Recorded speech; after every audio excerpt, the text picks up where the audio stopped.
コニタグです。今回は、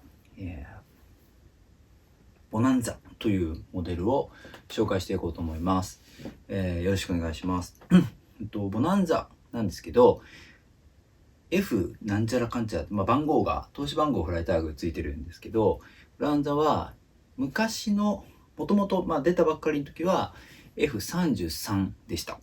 F33 ボナンザでしたが、一度廃盤になります。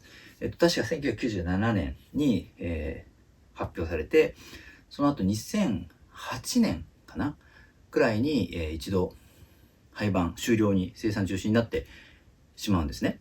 なので、10年ぐらいかで、一回終わるんですけど、その後、まさかの復活をします。復刻になって、その時に型番が F33 から F133、F133 に変わりました。モデル名はそのままです。でですね、復活したのはやっぱり人気があったからでもあるんですけれども、今日その辺の話もね、していこうかなと思います。で今、この横にあるのは、その前の、復活する前の型ですね、F33 ボナンザの方です。はい。これちょっと荷物がね、入ってる状態なんですけど、バックパックモデルですね。現行で、これが出てた時、2008年に廃盤になる、直前はですね、バックパックモデルってもうボナンザしかなかったんですよね。でそれからボナンザが廃盤になってからしばらくバックパックってなくて、実はフライターグのモデルの中で、で待望のモデル、その後出てきたバックパックがハザードっていうモデルなんですけど、それも2000何年だろうな、もうちょい後なんですよね。ボナンザ廃盤になってから数年後にハザードが出ました。ハザードというバックパックタイプのモデルなので、結構貴重というかね、その当時はあんまりなかったモデルになります。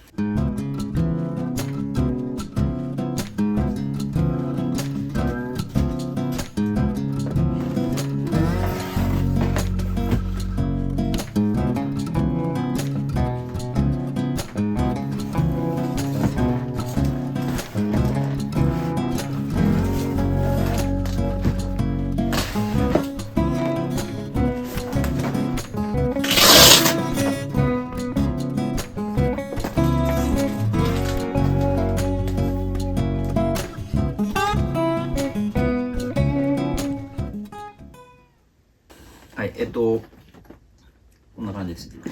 フラップがこう後ろからねぐんと来ていて、ここがシートベルト、ストラップですね。ストラップシートベルトになってます。はい。で、ここにもポケットがついていますね。フラップですね。フラップのここにもポケットがついています。ここすごい便利なんですよね。ちょっとした、財布入れたりすることもあるし、僕は最近仕事で使う名札とかをね入れてたりします。あとはイヤホンとかを入れてますね。すごいここめっちゃ使います。でたまにここが便利すぎて、ここに荷物入れすぎてここがパンパンになってるみたいなこともよくあります。はい。でガードしてると、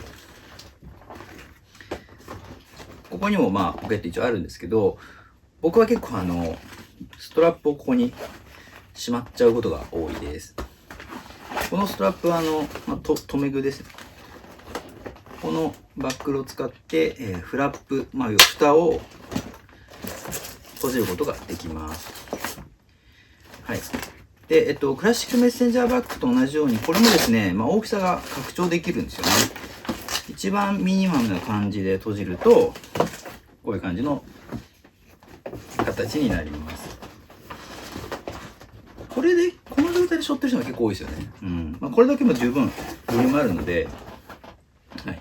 で、最大拡張すると、ここまでいけます。めっちゃ長くなる。ベルトをね、伸ばして止められるので、でもっと行くと、蓋開けて、蓋開けて荷物はみ出した状態で、ここでストラップ止めるみたいなこともやろうと思えばできますよね。これどんぐらい、これマックスかな。これを最大限伸ばして、ちょっと拡張しないと無理かな。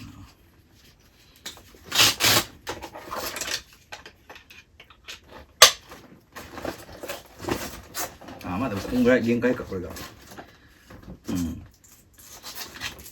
何らかのストラップ延長ができれば、ここで止めることも、可能は可能ですね。はい。結構僕海外旅行行った時に、ボランザで使っていた時にもうパンパンで、この状態で結構移動したりしてました。これはこれでかっこいいんですよね。このボディの柄が見えるので。で、ボナンザに限らずですね、フライターグって結構サイズが可変、拡張するタイプのモデルも多いので、拡張したり分裂したりいろいろあるんですけど、これもだからこういうの状態で取ってもいいし、ちょっと、ミドルっていうか中のポケットが少し見えるぐらいで持っててもいいし、僕結構この状態が多いかな。荷物のね容量によって全然そこはコントロールできるところだし、ここのフラップをどこで止めるかによって柄が結構変わりますよね。こう下まで、伸ばしてる時のこの柄の感じ、真ん中ぐらいの柄の感じ、上まで行った時の、見えるところと見えないところがね、上が見えてきたり下が見えてきたりっていうところで割とその模様がいろいろ移り変わるので結構面白いですよね。フラップだけじゃなくてモデルにも結構モデルじゃないボディにも結構こういうふうに、柄とかが入ってる場合は360度楽しめる。360度どころじゃないね、こう内側とかもあったりするからね。はい。で、ボランザの特徴としては、ここのサイド、横にですね、ジップがついています。はい、ジップが、ここね、ジップがついてます。で、ここのジッパーで中にアクセス可能ですよと。これがめちゃくちゃ便利ですね。はいね、いろいろ中に入れることができます。なので、背負ってってこんな感じで中を取り出す。で、閉じてダッシュみたいなことが、ボランザは結構できますね。はい。で、ここのベルトに関しては下からと上からと両方あります。これもだからすごいよくできてて、下の方で止めてもいいし、上の方で止めておいて、引っ張ってね開けた方が開けやすかったりするので、僕はストラップここにつけてるんですけど、上の方でまとめておいて開けるときに引っ張って開ける。でかなりここほんと使いやすいですね。そんなところですね。中は内側がもう寸胴になっていて、背面のところに仕切りがあります。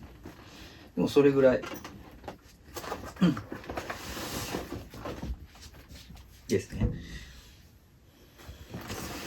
機能的なところで言うとそんな感じかな。で、昔のボナンザに関してはここにもベルトがついてます。要は背負った時に腰でさらにちゃんと固定する用の腰ベルトがついています。これがっちりねこう背負ってもう体にフィットさせることができますよと。ただほとんど使いません。デイリーユースで使う場合はほとんど使わないですね。バイクとかで移動してる人とか、あとはめっちゃ重いものを持ったりとか、それこそ本当に大荷物になってマックス拡張してる時とか、ボナパンって言ったりしますけど、マックス拡張とかしてる時はこれ腰ベルトするとちょっと楽になるのかなとも思いますけど、はい。でですね、ここのバックパックだからだと思うんですけど、ストラップの処理がメッセンジャーバッグの場合、ハワイとかドラグネットとかトップキャットの場合はシートベルトがそのまま1枚の状態でペラッとねしたものが使われてるんですけど、ボナンザとか、ハザードとかもそうなんですけど、二重になってるというかね、こう織り込まれてすごく厚いしっかりとした仕様になっています。はい、これもだからがっしりね背負える、重いものを背負えるよっていう、割と安定感、すごくフィットするし安定感あります。でこれ昔のボナンザ F33 に限るんですけど、F33 はここの腰ベルトと、あと特徴としてはここに、ストラップがついていて、この状態で持てる。これも、旧型の特徴かな。本当かなあ、嘘だった。新型もありました。すいません、嘘つきました。新型もここはありました。これが新型ですね。新型は、こう、F133 ですね。F133。新型はここに腰ベルトがないですね。で、もう一つの特徴としては、新型と旧型の違いの一つで、ここのバックルがカチャンってやるやつじゃなくて、引っ掛けるタイプになってます、新型。こうフックですね。フックタイプで引っ掛けるものになってます。で、ここと、ここも同じように引っ掛けるタイプになってます。見えるかな。引っ掛ける。もうそうですね、引っ掛けるタイプ。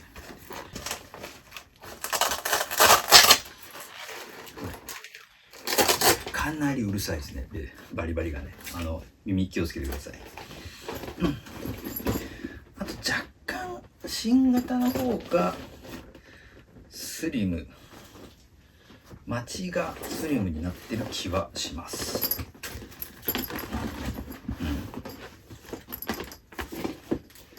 はい。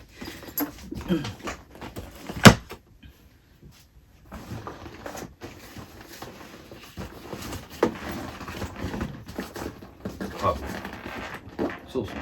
ちょっと旧型の方が間違い広い気がします。なので全体的にちょっとぽってりしてるかもしれないですね。ライターがあるかもしれないですね。旧型の方がぽってりしがちっていう。はい。で、ボナンザが復活したのが、2020年なんですけど、新しく出たの方ですね。でその時に、ちょっとマニアックというか、細かい話になるんですけど、フライタグにはフェデレ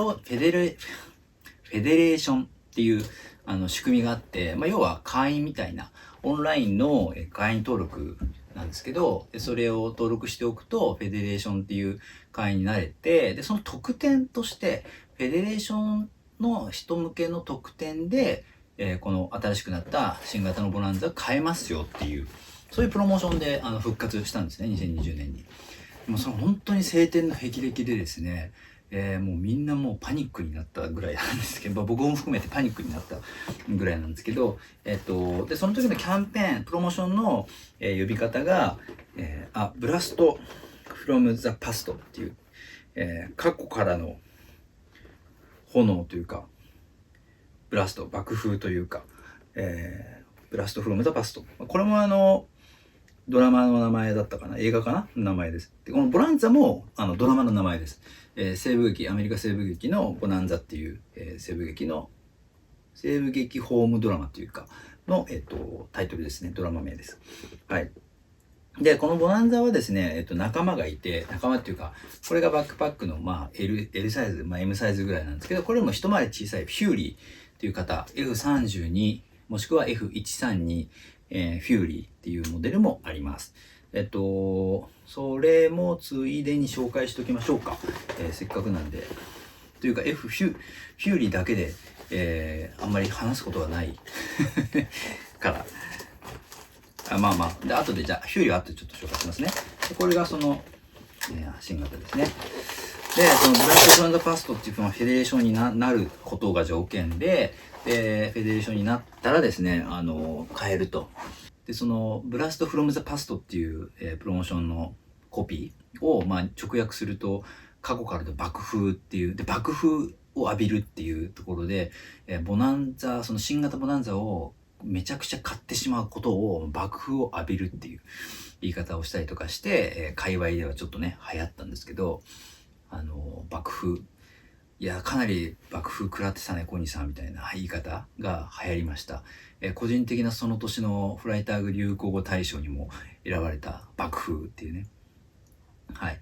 それちょっと余計な話なんですけど、で、なんでボナンザこんな人気なのかっていうと、僕も最初現行でギリギリ売ってたぐらいの時に知った時は、そんな全然惹かれなかったんですね。まあ、そもそもまあ、フライタグってメッセンジャーの、まあ、ブランドだし、バックパック自体がそんな注目されてなかった時代なのかもしれないですけど、めちゃくちゃ売れ残ってたんですよ、ボナンザって。旧型のボナンザ。すっごいどこに行ってもずーっとある。いつもこう同じものがずっと置いてあるような状態で、本当に人気なかったんですけど、まあ、それでも一部ね、有名なフライタグファンとかはボナンザが好きな人がいて、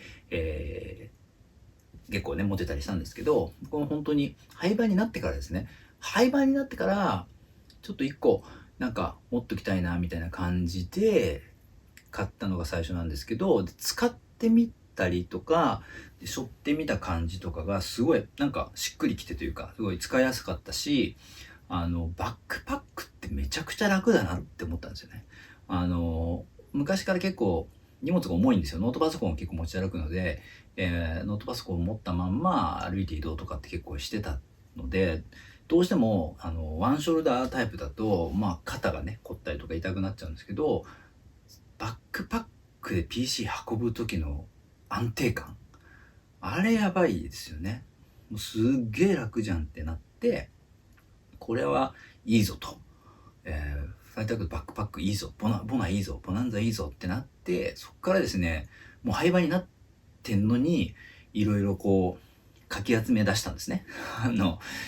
なので、そういうセカンドハンズストアとか、中古とか、いろんなところでですね、とにかく、ずっと、always ボナンザを探してました。で、ちょっとずつ数が集まってきて、どんどん増えていくんですけど、ボナンザに限らずフライタグって勝手に増えていく不思議なカバンなんですけど、どんどん増えていったと。で、今でもね、ちょいちょいね、オークションとかに出たりもするので、そんなにこう、めちゃくちゃ、入手が難しいわけでもないし、まして復活しましたからね。ただそのね、復活前まで本当に、廃盤になってから徐々に人気が出てきたモデルの中でも代表格なんじゃないかなと思います。で、フューリーね、フューリーはですね、これが、旧タイプのフューリーですね。F32 です。やっぱりちょっと小ぶりですよね。全然大きさ一回り違うと思います。で、作りとしては、ここ、フロントを止めるストラップがありません。もう全部ベルクロでやってねっていうことなので、ちょっとこうスッキリしますね。それでも拡張すると結構な長さにはなるんで、全然男性でも使っていただけるサイズかなと思います。でマッチもやっぱりちょっとボナンザに比べるとスリムです。どちらかというとこっちが女性用男性用みたいな風に使い分けてもいいのかなと思います。荷物の容量的には結構これも入るので、全然日常使いでもいけます。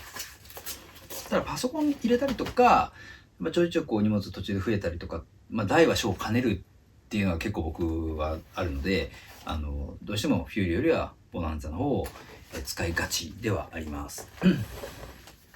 でこれが9で、新型フューリーどこ行ったかな、はい、新型フューリーあんま変わんないですね。フューリーに関しては新型も旧型もほとんど変わんないです。でボナンザもフューリーも新型はここに刻印が入ってます。ちょっと見づらいと思うんですけど、これですね、刻印が入ります。ここにそのコピー、アブラストフロムザパストって入ってます。ちなみに僕が一番最初に買ったボナンザは、もうちょっと手放しちゃったので手元にはないんですけど、大阪です。大阪で買いました。大阪のパブリックっていう、フライタグディーラさんで買いました。廃盤になってからですね。ベージュ地にちょっとブルーの文字が入ってるような感じのボナンザでした。当時ね、28,000だったかな。昔のボナって確か28,000だったと思うんですけど、今4万以上になって、なってますね。45,000ぐらいだっけな。めちゃくちゃ高くなっちゃって。全体、フライタグ全体が今値上がりしちゃってるんですけど、それはね、15年とか前に比べたら、当然じゃ当然なんですけど、大阪のパブリックっていう洋服屋さんに取り扱いがあって、そこで残ってたボナンザを買ったのが、一つ目ですかね。ここから徐々に増えていって今に至るわけですけど、その時は大阪のフライタグ直営店ももちろんないし、銀座にも直営店がなかった時代なので、フライタグを買いたければもうディーラーで買うしかなかったんですね。要はセレクトショップだったりとか、洋服屋さん、専門店がなかった時代です。なので、東京でいうとアーバンリサーチが結構ねいっぱい扱ってたんですけど、東京はアーバンリサーチとかステップスとか、大阪だとインとかは昔からねずっと取り扱いを続けているディーラーですね。で、大阪はそのパブリックさんとかね、極東貿易っていうすごく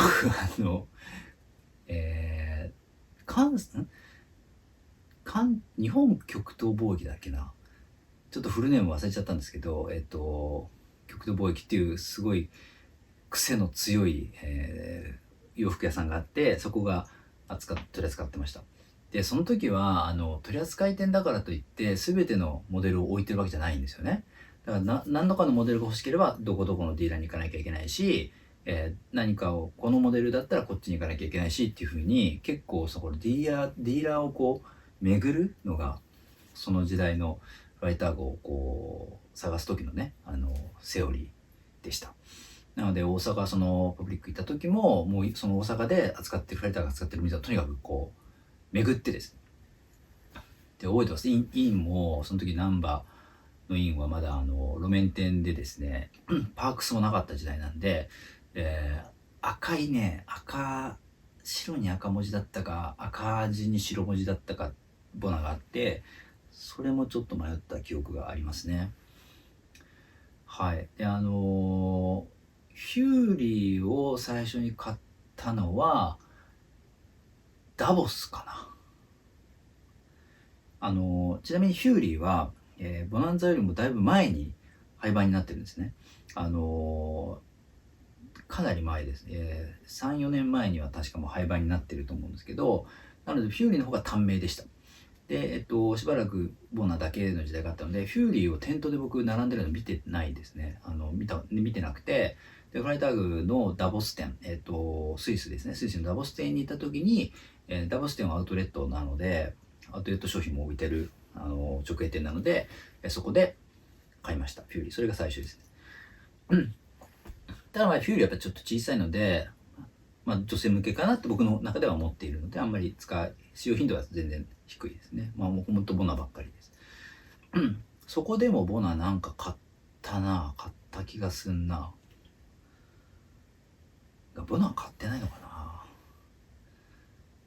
フューリーだけだったかな。その時まだあまりボナに熱が上がってなかったのかな。かもしれないですね。はい、ちょっと年代とかはまた確認して正しい、ものをテロップ等で出しておきたいと思います。はい。で、ボナはですね、何回も僕言ってるんですけど、バックパック、他のバックパックのモデルって、この背中の部分が、メッシュとかね、汗対策とか、クッションとして別のホロじゃない素材が使われていることもあるんですけど、ボナの場合は、ほぼほぼホロです。なので、ホロを背負ってる感じがするんですよ。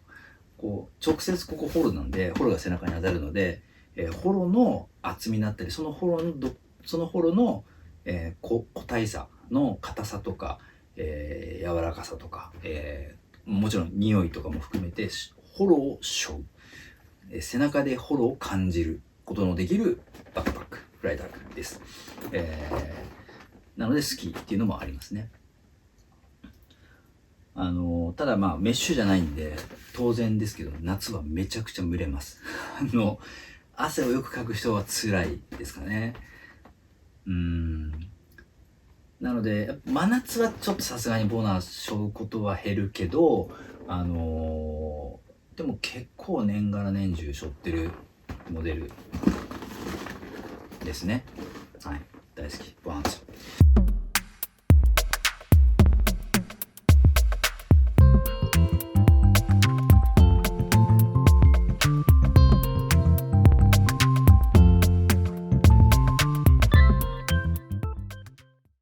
でこのボナンザ自体も人気だし、現行も人気なんですけど、旧型のボナンザのさらに古いモデルがいくつかあって、ここからもさらにマニアックな話になっちゃうんですけど、ボナとフューリーの仕様がこうごっちゃになったようなやつとかもあるし、あと有名なのはここに大きく F っていう文字が入った、F ボナンザ、F ボナとか、ビッグ F とかっていう風に呼ばれてるボナンザがあります。もう本当に最初期の頃の。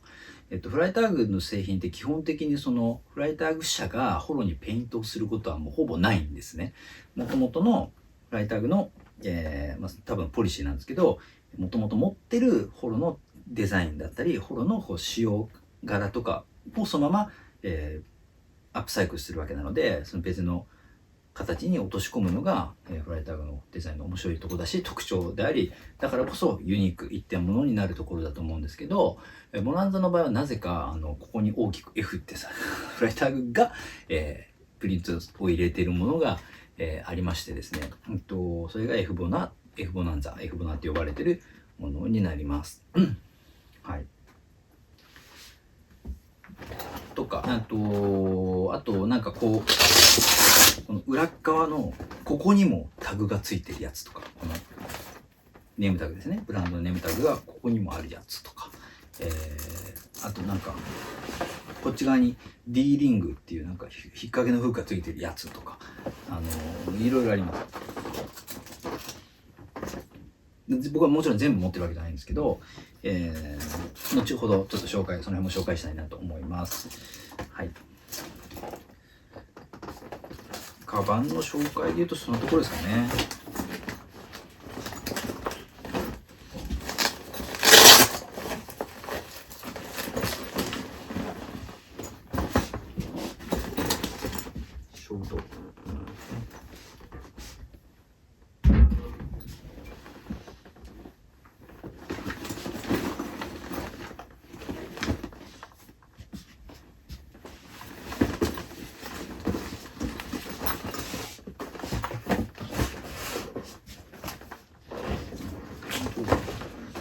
いいんですよ、ボナンザ。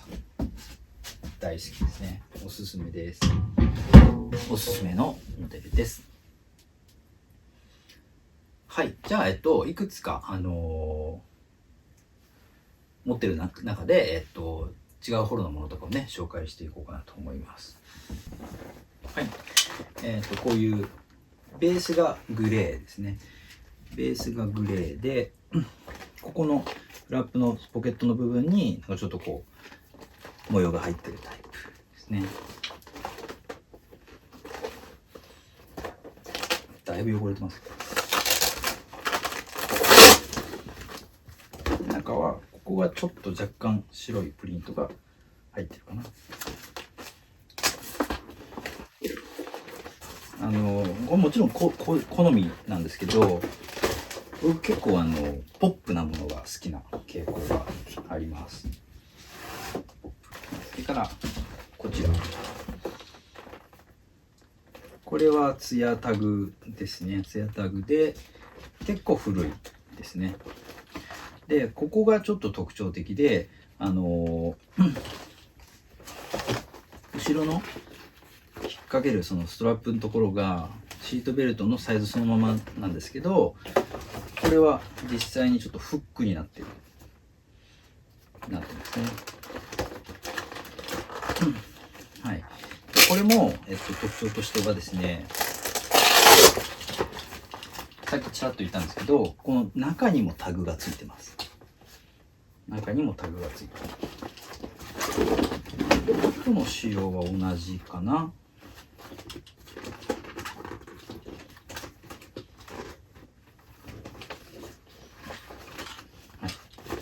これはすごくたまたま後から分かったんですけど、フライターグの、F ブックって呼ばれる F01F ブックっていう背拍子がトラックのタープで作られてるちょっとあたおかな本があるんですけど、ビジュアルブックというか、フライターグのブランドのまとまっている本があって、それにたまたま載ってました。そのリストにね、商品のこうバーッとこういろんなモデルが並んでるページがあるんですけど、そこにこのボナンザは載ってます。なので探してみてください。ラッキー色ですね。はい。この辺がすごく大好きなボナになります。はい。で、先ほどちらっとお話をした F ボナなんですけど、これがそれです。はい。これね、めちゃくちゃ僕使っちゃったので、だいぶ年季が入っているんですけど、ここにネームタグがない代わりに大きく F と、おそらくシルクスクリーンだと思うんですけど、プリントされてます。で、ここにネームタグがない分なのかもわからないんですけど、さっきのね、ボタンと同じようにこっちにネームタグが入ってます。で、これもいわゆるツヤタグなんですけど、これはちょっと他のツヤタグともちょっと違って、ここに TM と入ってます。他のツヤタグってここ R なんですよね。現行のタグも R です。なので、なんですけど、これはまだ TM 時代、なんか TM キーって呼ばれたりするんですけど、のツヤタグがついています。そのことからも結構古いっていうことがわかるというかね。はい。TM タグ。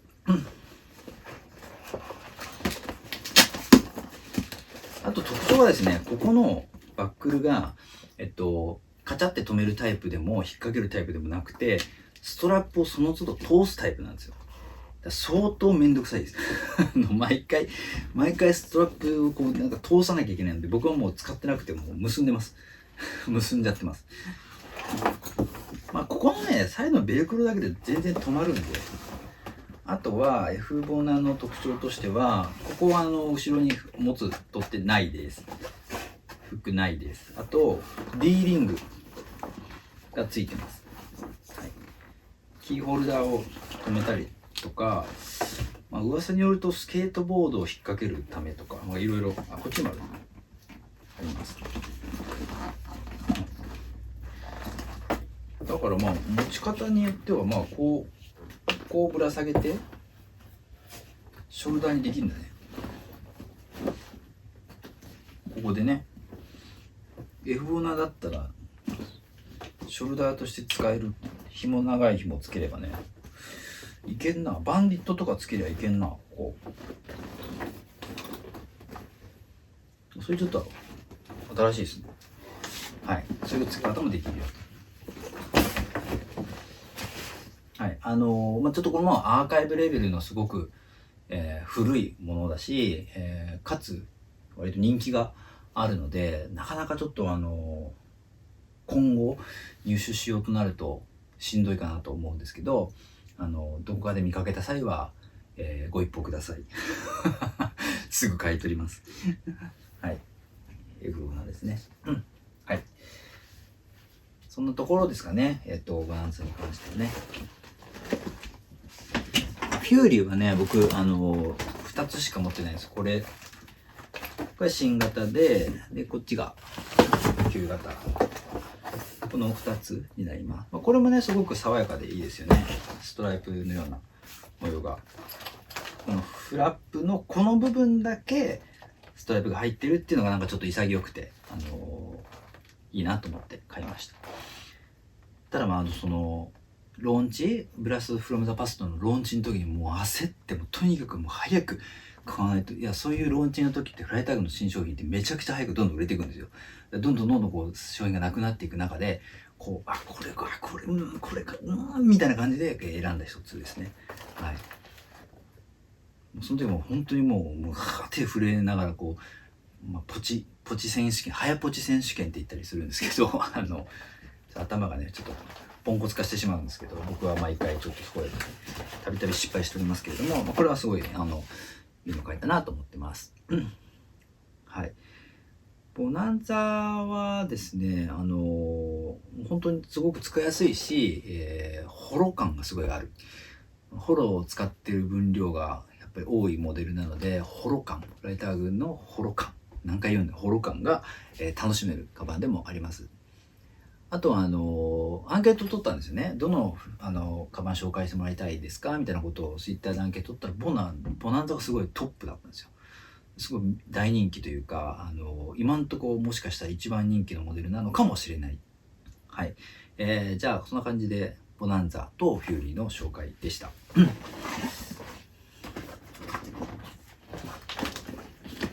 ちなみにその復活した版の133のボナンザ、132のフューリーはもう生産が止まって、今、店頭にあるもので終わりです。